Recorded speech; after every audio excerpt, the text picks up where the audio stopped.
Baik, terima kasih atas kesempatannya. Perkenalkan, aku Faisal Lanjuan Ahmad dari Altavidi Angkatan 2021. Alhamdulillah di semester kemarin dapat kesempatan untuk magang MSIB di PT Bukit Makmur Mandiri Utama atau BUMA. Jadi MSIB ini kan merupakan salah satu program magang dari MBKM atau Kampus Merdeka, salah satu program unggulan dari Kementerian Pendidikan dan Kebudayaan ya.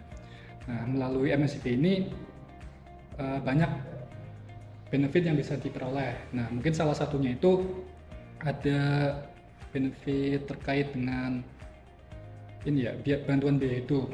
Nah, jadi magang MSIB ini kita dapat uang saku. Terus juga kita bisa dapat ilmu, tentunya ilmu, pengalaman, hard skill juga soft skill yang mungkin aku rasa nggak bisa didapat di tempat lain. Mungkin kan kalau magang teknik sipil sendiri itu mayoritas kita magang di konstruksi ya. Nah, di MSIB ini itu dibuka banyak lowongan, nggak hanya konstruksi aja. Jadi bisa masuk ke lintas sektor, kayak aku di pertambangan, dan juga dibuka di industri lainnya kayak di pabrik itu dan lain. Pokoknya di MSIB ini banyak kesempatan lowongan magang di berbagai posisi gitu yang bisa dimasuki sama teknik sipil. Terus mungkin salah satu alasannya karena kan aku di semester 7 kemarin itu ini ya matkulnya hanya kerja praktek aja. Nah, karena nggak ada matkul lain, akhirnya aku memutuskan untuk ikut MSIB. Karena MSIB sendiri itu informasinya saat itu bisa mengkonversi kerja praktek. Nah, jadi melalui MSIB ini aku sekaligus melaksanakan kerja praktek gitu. Jadi nanti outputnya dari MSIB itu buat laporan magang kayak laporan kerja praktek. Ya, untuk proses seleksinya sendiri itu yang pertama kita melakukan pendaftaran di website Kampus Merdeka. Nah, di sana kita nanti melengkapi data diri, data akademik, dan juga isian-isian lainnya yang tersedia di website itu. Terus kita juga melampirkan dokumen-dokumen kayak CV dan juga melampirkan sertifikat, bisa sertifikat organisasi ataupun sertifikat lainnya kayak sertifikat lomba, pelatihan, dan lain sebagainya itu bisa dilampirin. Nah, yang pertama itu ada seleksi administrasi. Nah, jadi setelah kita melengkapi data diri dan juga persyaratan lain kayak CV dan lain-lain itu nanti BUMA akan menyeleksi dari dokumen yang kita upload di website. Nah, setelah itu lanjut ke tahap kedua yaitu tes psikotes sama tes bahasa Inggris. Nah, jadi di situ kita mengerjakan tes psikotes dan juga tes bahasa Inggris. Untuk tes bahasa Inggrisnya sendiri itu kemarin namanya ada tes TOIC. Nah, di sana mungkin setelah itu lanjut ke tahapan yang ketiga. Setelah dinyatakan lolos, itu lanjut ke wawancara user. Nah, jadi di situ nanti ditanyain terkait pertanyaan-pertanyaan basic ya seputar diri, kemudian seputar kegiatan kuliah, seputar CV, dan juga ada juga pertanyaan teknis terkait dengan pengetahuan dasar pertambangan. Karena kan ya gimana pun nanti akan masuk pertama, jadi harus punya pengetahuan lah minimal. Itu juga pertanyaan terkait dengan pemahaman dari posisi yang di apply, kemudian juga bagaimana bayangan ataupun ekspektasi gitu ya sama kayak peran teknik sipil ditambah itu gimana. Nah, itu dinanyain di wawancara. Intinya wawancara itu kayak menggali gimana diri kita apakah udah siap ataupun sesuai sama posisi yang di-apply itu sendiri.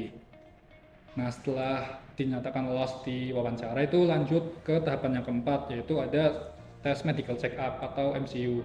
Nah, jadi di situ kita diperiksa kesehatannya lengkap mulai dari tes fisik, kemudian ada tes fungsi organ kayak tes jantung, tes paru-paru dan lain sebagainya, pokoknya tes MCU lengkap gitu.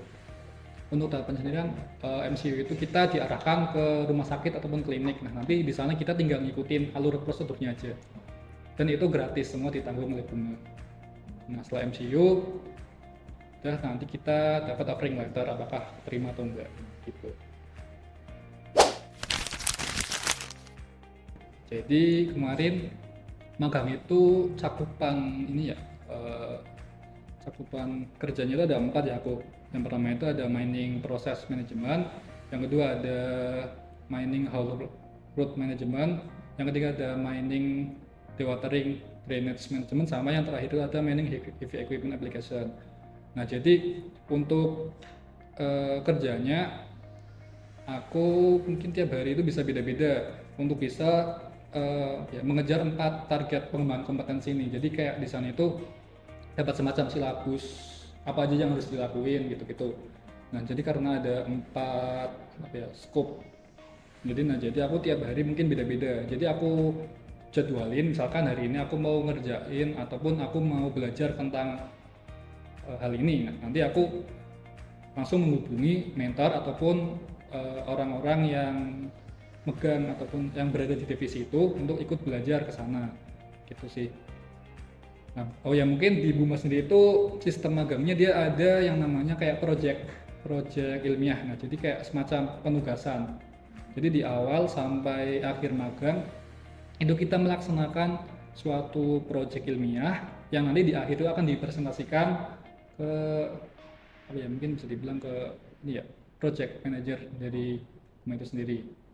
Nah, jadi kemarin aku kebetulan dapat project untuk menganalisis suatu masalah di sana yang kaitannya dengan jalan tambang dan juga produktivitas.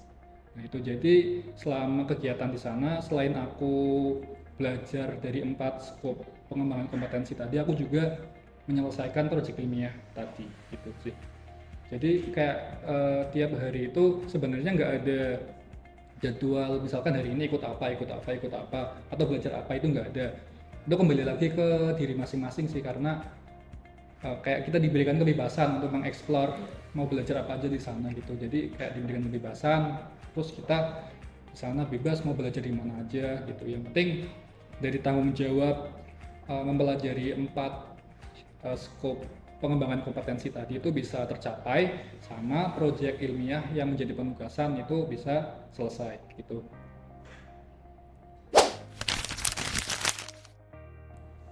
Mungkin keunikan di Buma sendiri itu ini ya, karena Buma ini perusahaan kontraktor pertambangan, jadi mungkin keunikannya yang membedakan ya kita bisa disebar ke daerah-daerah terpencil lah, atau mungkin bisa dibilang daerah-daerah pelosok gitu.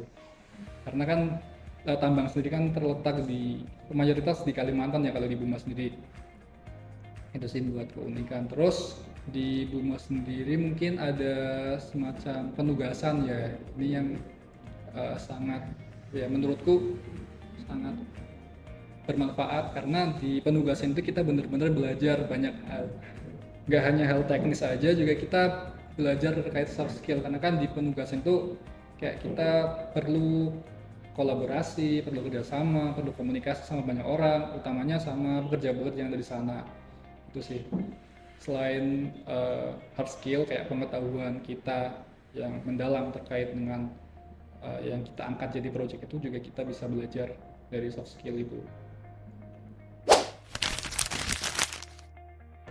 Jika ingin ikut MSIB ya mungkin dari awal teman-teman bisa planning nih ke depannya mau gimana. Mungkin bisa dimulai kayak setidaknya ngosongin lah di semester 7 biar gak ada mata kuliah, karena kan MSIB ini kita apa ya, kita bisa dibilang kita ninggalin kuliah gitu. Jadi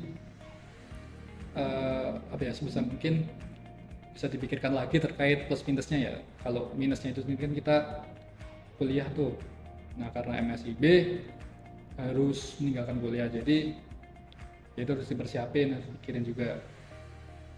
Mungkin yang kedua terkait dengan persiapan ya. Nah jadi sebelum melakukan tes mungkin teman-teman bisa gali dulu informasi apa aja yang sekiranya diperlukan untuk menghadapi tes-tes yang akan dihadapi. Misalkan ada tes psikotes. Nah, di situ nanti teman-teman bisa belajar mengerjakan soal-soal psikotes. Jadi disiapin dulu. Terus misalkan mau menghadapi tes wawancara, teman-teman bisa persiapan kayak belajar apa aja sih pertanyaan-pertanyaan yang sering muncul gitu ditanyain ketika wawancara. Nah, itu bisa digali sehingga nantinya teman-teman bisa siap ketika menghadapi proses seleksi itu sendiri. Itu sih.